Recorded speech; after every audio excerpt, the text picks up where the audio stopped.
पाथर्डी दाढेगाव रस्त्यावरील पुलाचा प्रश्न पुन्हा एकदा ऐरणीवर आलाय।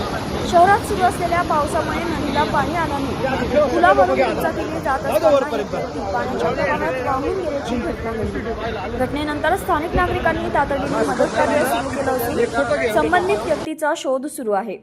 गेल्या 35 ते 40 वर्षांपासून या पुलाचा प्रश्न प्रलंबित असल्याचं ग्रामस्थांचं म्हणणं आहे। पावसाळ्यात पुलावरून पाणी वाहत असल्याने हा मार्ग अत्यंत धोकादायक बनतो।